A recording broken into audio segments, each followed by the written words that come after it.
स्वामी विवेकानंद कहते हैं कि परोपकार में हमारा ही उपकार है। आइए जानते हैं कैसे।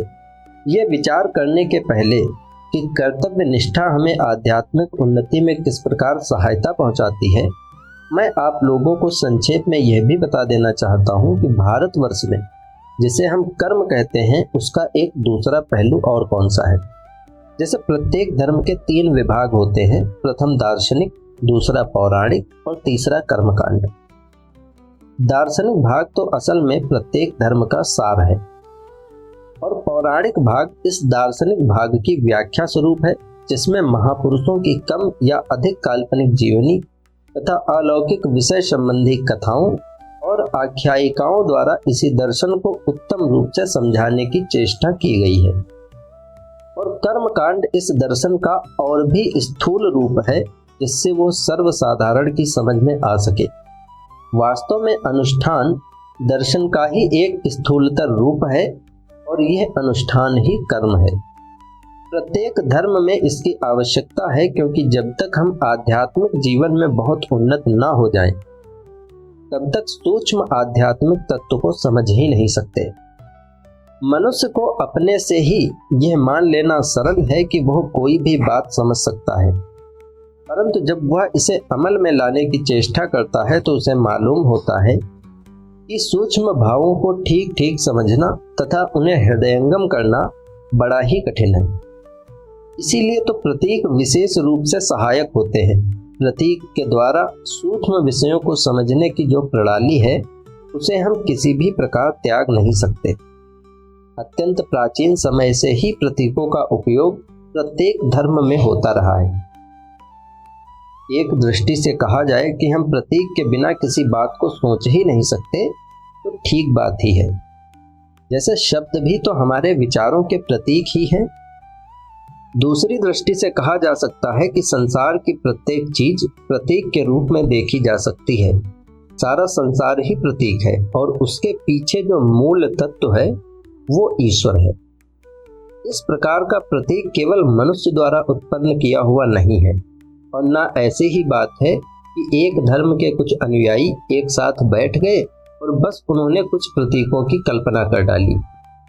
धर्म के प्रतीक की उत्पत्ति स्वाभाविक रूप से होती है, किसी के करने से नहीं होती।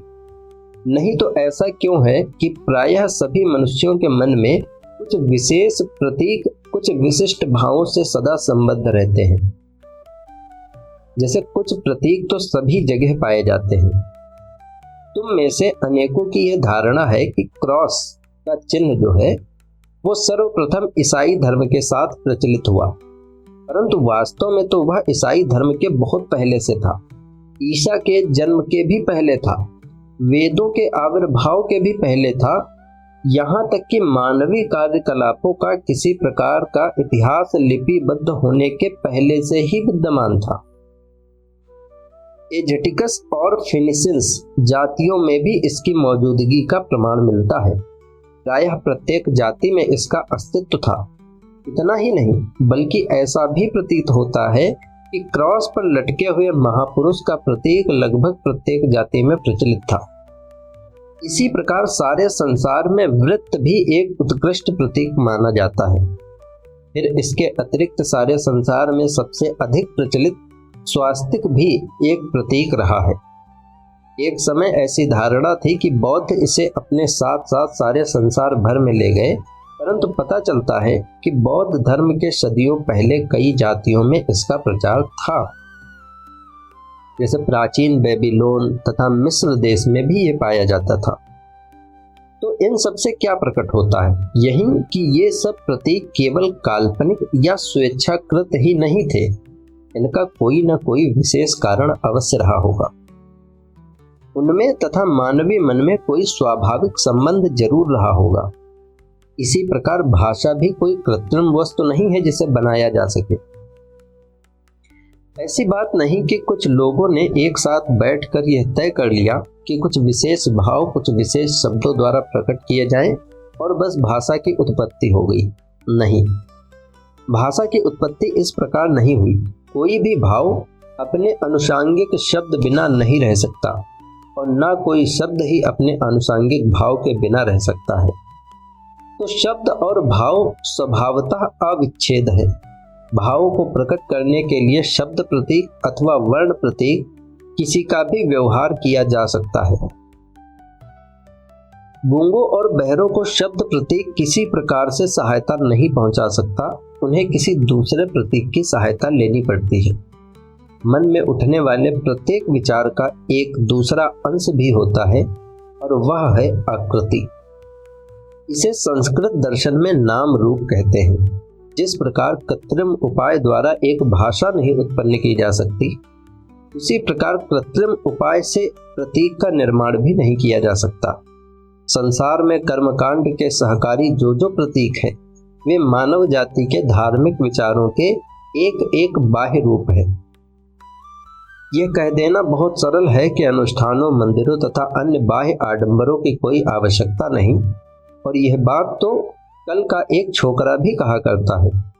परंतु सरलता पूर्वक कोई भी देख सकता है कि जो लोग मंदिर में जाकर पूजा करते हैं, वे उन लोगों की अपेक्षा जो ऐसा नहीं करते हैं कई बातों में कहीं भिन्न होते हैं।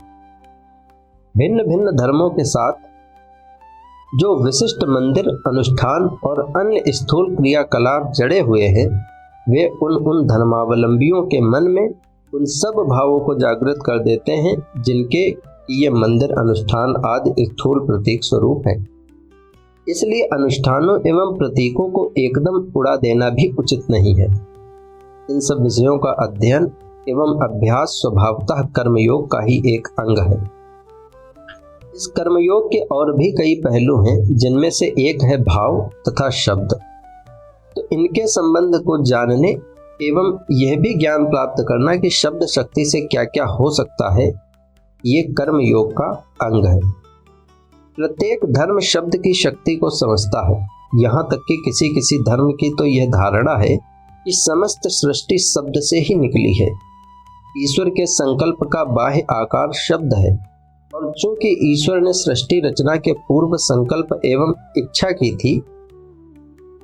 चूंकि ईश्वर ने सृष्टि रचना के पूर्व संकल्प एवं इच्छा की थी, इसलिए सृष्टि शब्द से ही निकली है।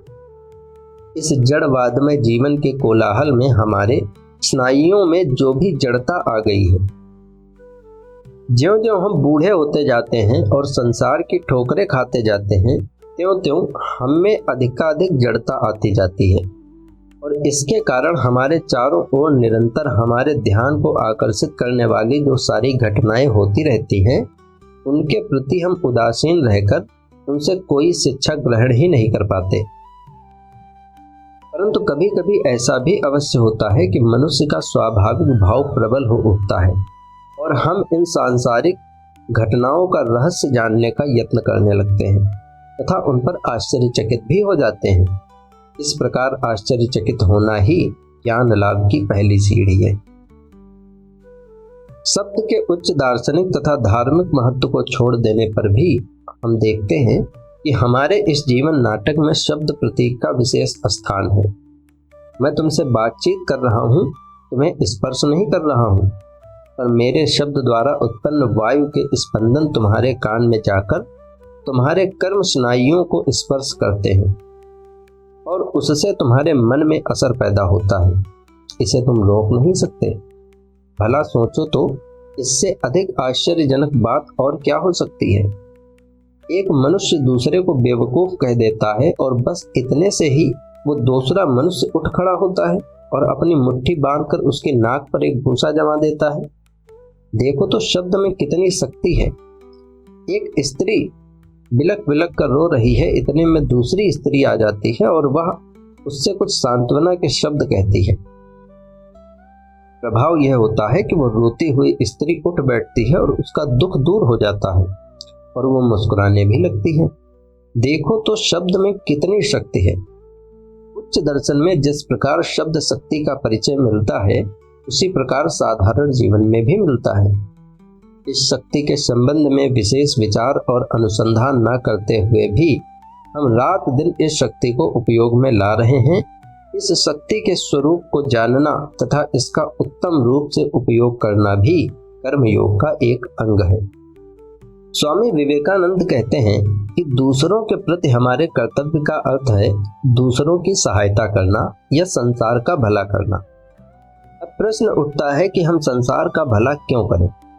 वास्तव में बात यह है कि ऊपर से तो हम संसार का उपकार करते हैं, परंतु असल में हम अपना ही उपकार करते हैं। हमें सदैव संसार का उपकार करने की चेष्टा करनी चाहिए और कार्य करने में यही हमारा सर्वोच्च उद्देश्य भी होना चाहिए। परंतु यदि ध्यान पूर्वक देखा जाए तो प्रतीत होगा कि इस संसार को हमारी सहायता की बिल्कुल आवश्यकता ही नहीं है। ये संसार इसलिए नहीं बना कि हम या तुम आकर इसकी सहायता करें। एक बार मैंने एक उपदेश पढ़ा था, वो इस प्रकार था, यह सुंदर संसार बड़ा अच्छा है क्योंकि इसमें हमें दूसरों की सहायता करने के लिए समय तथा अवसर मिलता है। ऊपर से तो यह भाव सचमुच सुंदर है, परंतु ये कहना कि संसार को हमारी सहायता की आवश्यकता है, क्या घोर ईश्वर निंदा नहीं है? क्योंकि ईश्वर ने ही तो संसार बनाया है। हाँ, ये सच है कि संसार में दुख कष्ट बहुत है और इसलिए लोगों की सहायता करना हमारे लिए सर्वश्रेष्ठ कार्य है। परंतु आगे चलकर हम देखेंगे कि दूसरों की सहायता करने का अर्थ यह है कि हम अपनी ही सहायता कर रहे हैं। मुझे स्मरण है कि एक बार जब मैं छोटा था तो मेरे पास कुछ सफ़ेद चूहे थे। वे चूहे एक छोटे से संदूक में रखे गए थे और उस संदूक के भीतर उनके लिए छोटे छोटे चक्के बना दिए गए थे। जब चूहे उन चक्कों को पार करना चाहते थे तो वे चक्के वहीं के वहीं घूमते रहते और वे बेचारे चूहे कभी भी बाहर नहीं निकल पाते। बस यही हाल संसार का तथा संसार के प्रति हमारी सहायता का है।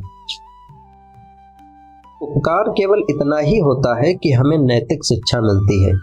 संसार ना तो अच्छा है ना बुरा, बात इतनी ही है कि प्रत्येक मनुष्य अपने लिए अपना अपना संसार बना लेता है।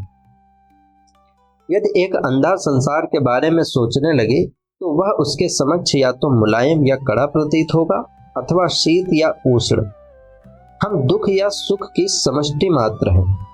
ये हमने अपने जीवन में सैकड़ों बार अनुभव किया है। जैसे बहुधा नौजवान आशावादी होते हैं और वृद्ध जो हैं वो निराशावादी होते हैं। तरुण के सामने या नौजवान के सामने अभी उसका सारा जीवन पड़ा है, परंतु वृद्ध को केवल यही शिकायत रहती है कि उसका समय निकल गया। कितनी ही अपूर्ण इच्छाएं उसके हृदय में मचलती रहती हैं, जिन्हें पूर्ण करने की शक्ति उसमें आज नहीं है। परंतु देखा जाए तो दोनों ही मूर्ख हैं। हमारी मानसिक अवस्था के अनुसार ही हमें यह संसार भला या बुरा प्रतीत होता है। स्वयं ये ना तो भला है ना बुरा है। जैसे अग्नि ना स्वयं में अच्छी है ना बुरी है। जब ये हमें गर्म रखती है तो हम कहते हैं अरे वाह कितनी सुंदर है, परंतु जब इससे हमारी उंगली जल जाती है तो हम इसी को दोष देने लगते हैं। परंतु फिर भी स्वयं में ना तो वो अच्छी है और ना बुरी है। जैसा हम इसका उपयोग करते हैं उसी के अनुसार यह अच्छी और बुरी बन जाती है। यही हाल इस संसार का भी है। संसार स्वयं में पूर्ण है। पूर्ण होने का अर्थ यह है कि उसमें अपने सब प्रयोजनों को पूर्ण करने की क्षमता है। हमें यह निश्चित जान लेना चाहिए कि हमारे बिना भी यह संसार बड़े मजे से चलता जाएगा। हमें उसकी सहायता करने के लिए माथापच्ची करने की कोई आवश्यकता नहीं है। परंतु फिर भी हमें सदैव परोपकार करते ही रहना चाहिए। यदि हम सदैव यह ध्यान रखें कि दूसरों की सहायता करना एक सौभाग्य है, तो परोपकार करने की इच्छा एक सर्वोत्तम प्रेरणा शक्ति है। जैसे एक दाता के ऊंचे आसन पर खड़े होकर और अपने हाथों में से 2 पैसे लेकर ये मत कहो ए भिखारी ले ये मैं तुझे देता हूँ, परंतु तुम स्वयं इस बात के लिए कृतज्ञ हो जाओ कि तुम्हें वह निर्धन व्यक्ति मिला जिसे दान देकर तुमने स्वयं अपना उपकार किया। धन्य पाने वाला नहीं होता, देने वाला होता है। इस बात के लिए कृतज्ञ हो जाओ कि इस संसार में तुम्हें अपनी दयालुता का प्रयोग करने को मिला और इस प्रकार पवित्र एवं पूर्ण होने का अवसर प्राप्त हुआ। समस्त भले कार्य हमें शुद्ध बनने तथा पूर्ण होने में सहायता करते हैं, और सच पूछो तो हम अधिक से अधिक कर ही कितना सकते हैं। या तो एक अस्पताल बनवा देते हैं, सड़कें बनवा देते हैं, या सदाव्रत खुलवा देते हैं, बस इतना ही तो। हम गरीबों के लिए एक कोष खोल देते हैं, 10-20 लाख उसमें इकट्ठा कर लेते हैं, उसमें से 5 लाख का अस्पताल बनवा लेते हैं, 5 लाख नाच तमाशे में फूंक देते हैं और शेष का आधा कर्मचारी लूट कर खा जाते हैं। बाकी जो बचता है वो किसी तरह गरीबों तक पहुंचता है, परंतु उतने में हुआ क्या? कुछ भी तो नहीं। आंधी का एक झोंका तो तुम्हारी इन सारी इमारतों को 5 मिनट में नष्ट कर सकता है, फिर तुम क्या करोगे? एक भूकंप तो तुम्हारी तमाम सड़क, अस्पताल, नगर और इमारतों को धूल में मिला देगा। इसलिए इस प्रकार की संसार की सहायता करने की खोखली बातों को हमें छोड़ ही देना चाहिए। ये संसार ना तो तुम्हारी सहायता का भूखा है और ना ही मेरी, परंतु फिर भी हमें निरंतर कार्य करते रहना चाहिए, निरंतर परोपकार करते रहना चाहिए। क्यों? इसलिए कि इससे हमारा ही भला है। यदि एक साधन है जिससे हम पूर्ण बन सकते हैं, यदि हमने किसी भिखारी को कुछ दिया हो तो वास्तव में उसके ऊपर हमारा कुछ नहीं आता, हमारे ऊपर ही उसका आता है। हम पर उसका आभार है क्योंकि उसने हमें इस बात का अवसर दिया कि हम अपनी दया उस पर काम में ला सकें। ये सोचना निरी भूल है कि हमने संसार का भला किया अथवा कर सकते हैं, या यह कि हमने अमुक अमुक व्यक्तियों की सहायता की, ये निरी मूर्खता का विचार है और मूर्खता के विचारों से दुख उत्पन्न होता है। हम कभी कभी सोचते हैं कि हमने अमुक मनुष्य की सहायता की और इसलिए आशा करते हैं कि वो हमें धन्यवाद दे, परंतु जब वह हमें धन्यवाद नहीं देता तो उससे हमें दुख होता है। हम जो कुछ करें उसके बदले में किसी भी बात की आशा क्यों रखें, बल्कि उल्टे हमें उस मनुष्य के प्रति कृतज्ञ होना चाहिए जिसकी हम सहायता करते हैं। उसे साक्षात नारायण मानना चाहिए। मनुष्य की सहायता द्वारा ईश्वर की उपासना करना क्या हमारा परम सौभाग्य नहीं है? यदि हम वास्तव में अनासक्त हैं तो हमें यह वृथा प्रत्याशा जनित कष्ट क्यों होना चाहिए? अनासक्त होने पर तो हम प्रसन्नता पूर्वक संसार में भलाई कर सकते हैं। अनासक्ति से किए हुए कार्य से कभी भी दुख अथवा अशांति नहीं आएगी। वैसे तो संसार में अनंत काल तक सुख दुख का चक्र चलता ही रहेगा, फिर हम इसकी सहायता के लिए कुछ करें या ना करें, उससे कुछ बनने या बिगड़ने वाला नहीं है। जैसे दृष्टांत स्वरूप यह कहानी सुनो। स्वामी विवेकानंद कहते हैं कि एक गरीब आदमी को कुछ रुपए की जरूरत पड़ी।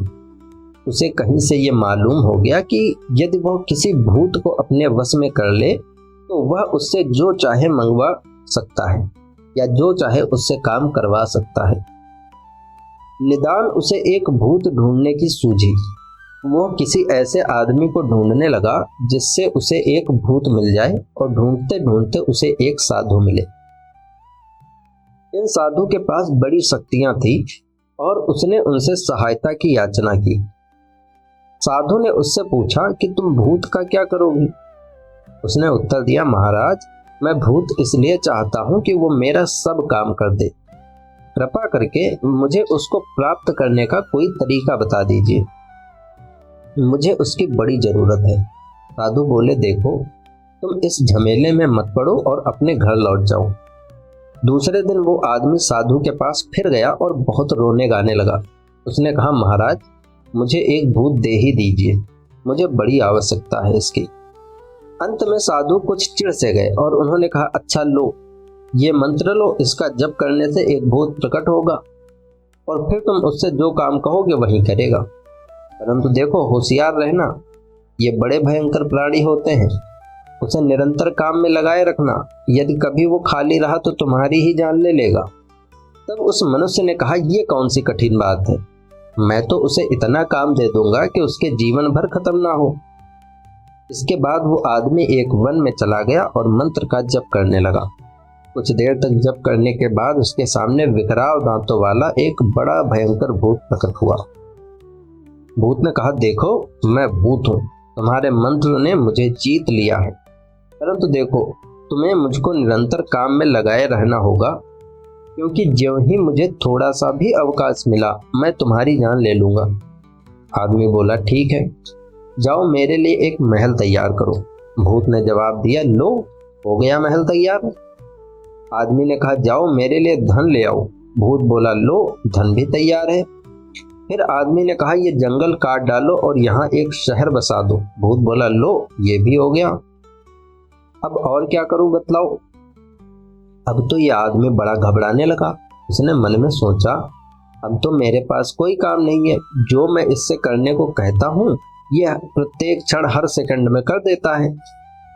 भूत इधर गरज कर बोला, देखो मुझे जल्दी से कुछ काम करने को दे दो, नहीं तो मैं तुम्हें खा जाऊंगा। बेचारा आदमी अब कोई काम सोच ही नहीं सका और मारे भय के थर थर कांपने लगा। अब तो वो बेतहासा भागा और भागते भागते उन्हीं साधु के पास पहुंचा और वहां जाकर गिड़गिड़ाने लगा, महाराज रक्षा कीजिए, मेरी जान बचाइए। साधु ने पूछा, कहो क्या हुआ। मनुष्य ने उत्तर दिया, अब मैं क्या करूं।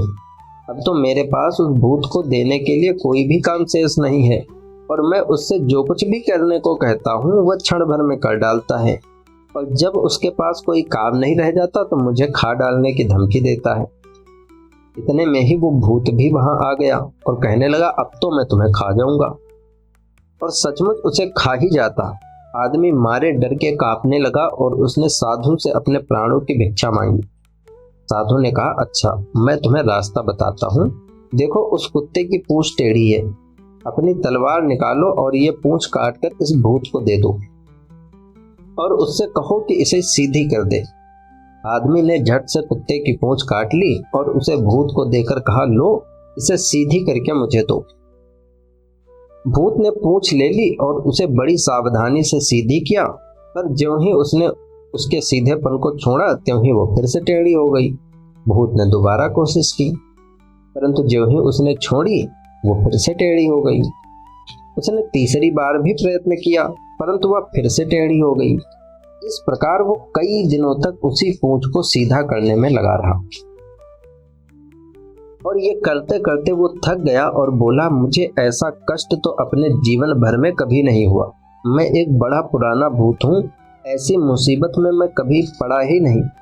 अब तो वह भूत उस आदमी से कहने लगा, आओ भाई हम तुम समझौता कर लेते हैं, तुम मुझे छोड़ दो और मैंने अब तक तुम्हें जो कुछ दिया है वो सब अपने पास ही रखो।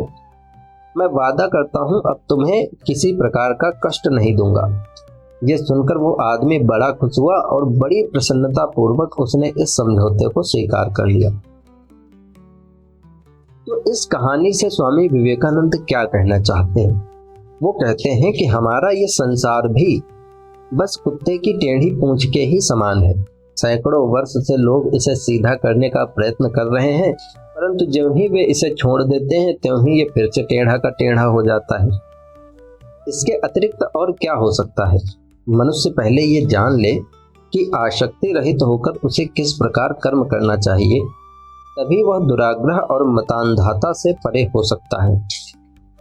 जब हमें यह ज्ञान हो जाएगा कि संसार कुत्ते की टेढ़ी दुम की तरह है और कभी भी सीधा नहीं हो सकता, तब हम दुराग्रही नहीं होंगे। यदि संसार में यह दुराग्रह, यह कट्टरता नहीं होती तो अब तक ये बहुत उन्नति कर लेता। ये सोचना भूल है कि धर्मांधता द्वारा मानव जाति की उन्नति हो सकती है, बल्कि इसका उल्टा है। ये तो हमें पीछे हटाने वाली शक्ति है, जिससे घृणा और क्रोध उत्पन्न होकर मनुष्य एक दूसरे से लड़ने भिड़ने लगते हैं और सहानुभूति शून्य हो जाते हैं। हम सोचते हैं कि जो कुछ हमारे पास है अथवा जो कुछ हम करते हैं वही संसार में सर्वश्रेष्ठ है, और जो कुछ हम नहीं करते अथवा जो कुछ हमारे पास नहीं है वह दो कौड़ी का भी नहीं है। इसलिए जब कभी तुम में दुराग्रह का भाव आए तो सदैव कुत्ते की टेढ़ी पूंछ का दृष्टांत स्मरण कर लिया करना। तुम्हें अपने आप को संसार के बारे में चिंतित बना लेने की कोई आवश्यकता नहीं है। तुम्हारी सहायता के बिना भी ये चलता ही रहेगा। जब तुम दुराग्रह और मतांधता से परे हो जाओगे तभी तुम अच्छी तरह से कार्य कर सकोगे।